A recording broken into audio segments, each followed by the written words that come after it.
জয় গুরু। প্রণাম শ্রী শ্রী ঠাকুর রামকৃষ্ণ পরমহংসদেব। শ্রী শ্রী রামকৃষ্ণ কথামৃত। দক্ষিণেশ্বরে ঠাকুর শ্রীরামকৃষ্ণ। প্রথম পরিচ্ছেদ, কালীবাড়ি ও উদ্যান। ঝাউতলা, বেলতলা ও কুঠি। পঞ্চবটির আরও উত্তরে খানিকটা গিয়া লোহার তারের রেল আছে।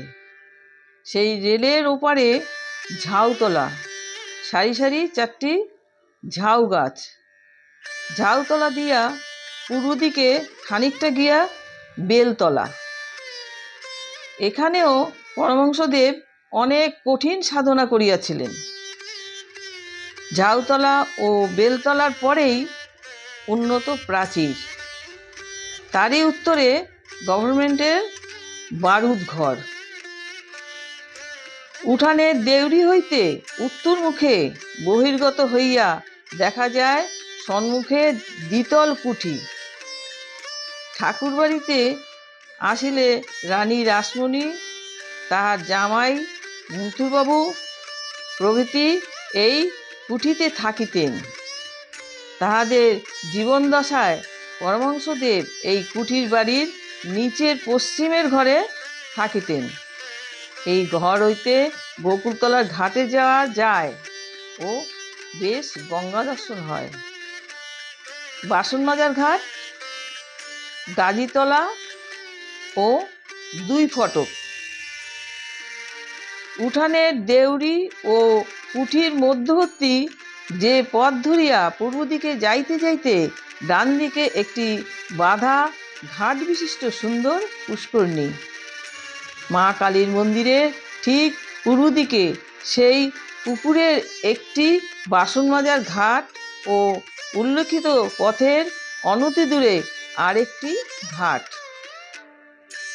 পথ পার্শ্বস্থিত ওই ঘাটের নিকট একটি গাছ আছে, তাকে গাজীতলা বলে।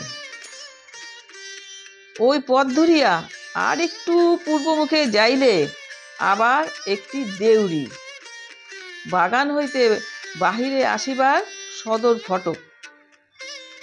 এই ফটক দিয়া আলমবাজার বা কলিকাতার লোক যাতায়াত করেন।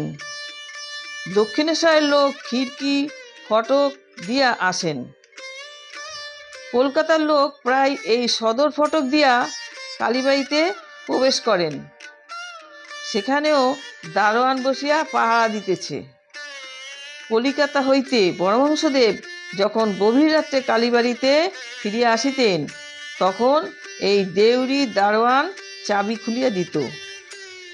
পরমহংসদেব দারোয়ানকে ডাকিয়া ঘরে লইয়া যাইতেন ও লুচি মিষ্টান্নাদি ঠাকুরের প্রসাদ তাহাকে দিতেন।